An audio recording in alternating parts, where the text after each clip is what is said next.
Al-Kisah, di sebuah negeri yang makmur dan gemerlap cahaya, berdirilah kota Baghdad, permata dunia Islam pada masa itu. Di antara minara-minara masjid yang menjulang, pasar-pasar yang semarak, dan taman-taman yang harum bunga, hiduplah seorang pria bernama Abu Nawas. Ia bukan seorang saudagar kaya, bukan pula bangsawan berdarah biru, namun namanya tersohor melebihi para pedagang dan penasihat istana. Sebab ia memiliki sesuatu yang lebih berharga dari harta: akal yang tajam, lidah yang lincah, dan hati yang jenaka. Abu Nawas dikenal di seluruh penjuru kota, bukan hanya karena kepandaiannya menebar tawa, tapi juga karena kebiasaannya menyulap musibah menjadi berkah, dan pertanyaan rumit menjadi jawaban yang tak terduga. Banyak yang mengatakan, jika kau ingin solusi tak biasa atas masalahmu, datanglah kepada Abu Nawas. Pada masa itu, Baghdad dipimpin oleh Raja Harun al-Rashid, seorang khalifah agung yang bijaksana. Namun terkadang ingin menguji kesabaran dan akal para bawahannya, ia gemar berburu, gemar bertanya, dan lebih gemar lagi jika bisa menemukan seseorang yang mampu menjawabnya dengan cara yang mencengangkan. Maka, pada suatu malam yang sejuk, disiram cahaya bintang, sebuah kejadian pun terjadi, yang kelak menjadi kisah penuh hikmah dan tawa di seantero negeri.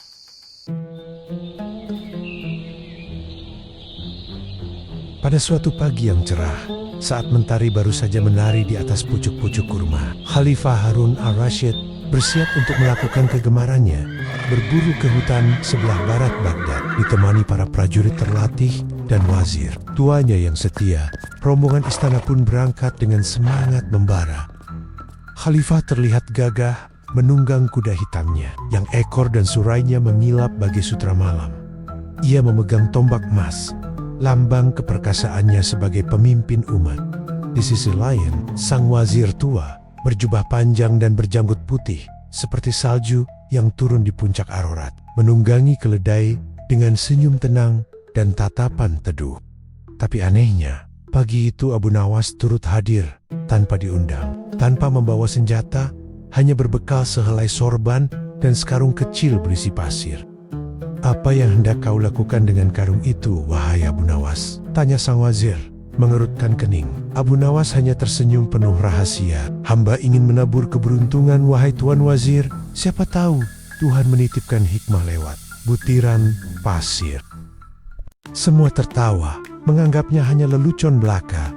Namun belum jauh dari pinggiran hutan, seekor kijang melompat keluar dari semak-semak, mengejutkan kuda sang khalifah hingga kuda itu meringkik dan mengamuk.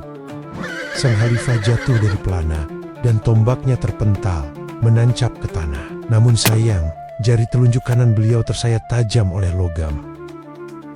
"Astagfirullah, tanganku," seru sang khalifah, meringis menahan perih, darah mengalir. Para tabib dipanggil, dan tak lama kemudian mereka berkata bahwa luka itu harus segera dirawat dengan memotong sebagian jarinya agar tidak membusuk. Murka pun membara di dada khalifah. Ia merasa dipermalukan oleh nasib di depan para pengawalnya dengan luka di tangan kebesarannya. "Celaka, hari ini mestinya hari keberuntungan, bukan kehinaan," seru beliau.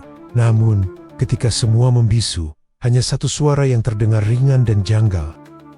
Abu Nawas mendekat sambil menunduk, lalu berkata pelan, "Wahai Paduka yang mulia, barangkali di balik jari yang hilang tersimpan rencana Tuhan yang jauh lebih indah." Khalifah memicingkan mata. "Apa maksudmu, wahai Abu Nawas? Kau mengejek aku, mengolok cederaku." "Hamba tak berani, tuanku," jawab Abu Nawas kalem. "Hamba hanya yakin setiap musibah menyimpan pesan rahasia dari langit." Kata-kata itu menampar telinga sang raja.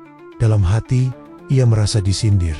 Maka ia pun menoleh pada pengawal dan berteriak, "Tangkap dia! Masukkan ke penjara, biar ia mencari hikmah di balik jeruji."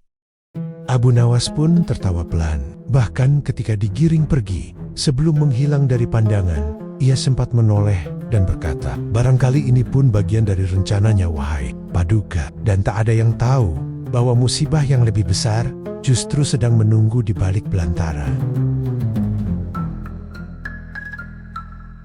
Beberapa hari setelah kejadian itu, sang khalifah kembali pulih dan memutuskan untuk melanjutkan perburuan yang tertunda. Kali ini, tanpa Abu Nawas. tanpa sang wazir, hanya bersama sekelompok kecil prajurit pilihan. Ia ingin melupakan kegagalan sebelumnya dan membuktikan bahwa dirinya masih sang singa padang pasir. Namun, takdir punya rencana lain. Tanpa mereka sadari, rombongan itu masuk terlalu jauh ke dalam hutan yang asing. Kabut mulai turun, dan burung-burung berhenti berkicau. Sunyi meliputi mereka, seperti selimut tebal, hingga tiba-tiba suara teriakan menggema dari balik pepohonan. Puluhan lelaki bersenjata tombak dan berkulit legam muncul dari balik semak, mengepung rombongan.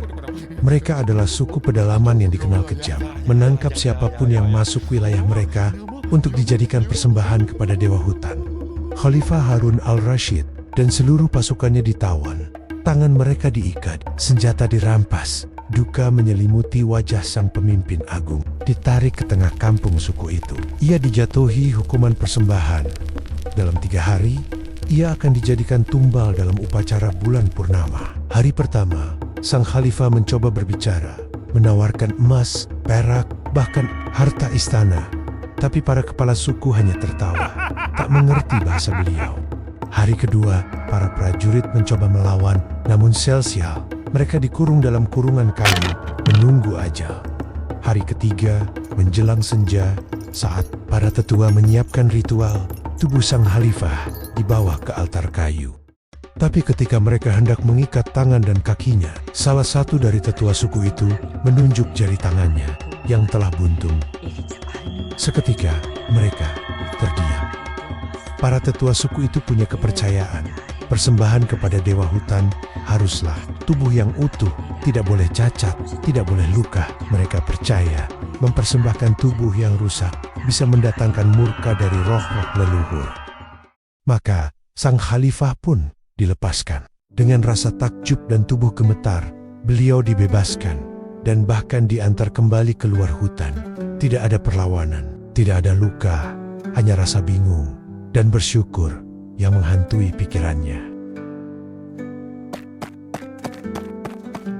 Sesampainya di istana, ia segera memanggil sang wazir dan berteriak, "Cepat, bawa Abu Nawas keluar dari penjara. Aku harus bertemu dia sekarang." Beberapa saat kemudian, Abu Nawas muncul, rambut sedikit berantakan, wajah tenang, sorban sedikit miring seperti biasa. "Wahai Paduka yang mulia," katanya dengan senyum licik, "sudahkah Paduka menemukan hikmah dari kehilangan jari itu?" Sang khalifah menatapnya lama, lalu tertawa keras. "Sungguh, kau benar. Kalau jari ini tidak terpotong, mungkin tubuhku yang sudah dipersembahkan kepada suku itu." Abu Nawas mengangguk pelan. Maka terkadang musibah itu adalah rahmat yang hanya bisa kita pahami setelah melewati badai. Namun sang khalifah masih dengan rasa penasaran mendekat dan bertanya, "Tapi kau, Abu Nawas, kau dipenjara karena komentarmu. Apa hikmahnya bagimu?" Abu Nawas mengangkat bahu. "Jika hamba tidak dipenjara, tentu hamba ikut berburu bersama Paduka."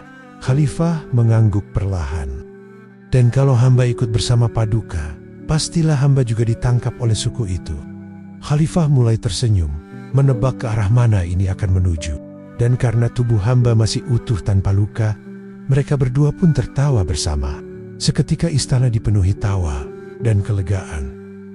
Musibah yang nyaris merenggut nyawa justru membuka tabir hikmah yang tak ternilai. Dan sekali lagi, Abu Nawas membuktikan bahwa di balik kegilaan dan tawa tersimpan kecerdasan yang luar biasa. Malam itu, istana Baghdad kembali damai. Sang khalifah duduk termenung di balkon, menatap langit yang bertabur bintang. Di sampingnya, Abu Nawas berdiri dengan tangan terlipat, menyimak angin malam yang berbisik pelan. "Abu Nawas," ujar sang khalifah lirih, "kenapa hikmah selalu datang terlambat? Saat kita sudah hampir hancur, baru kita mengerti maksudnya." Abu Nawas tersenyum, menatap langit, "Karena Paduka, jika kita tahu segalanya sejak awal, kita tak akan butuh belajar. Hidup ini bukan soal menghindari luka, tapi tentang menemukan cahaya di baliknya." Khalifah mengangguk pelan.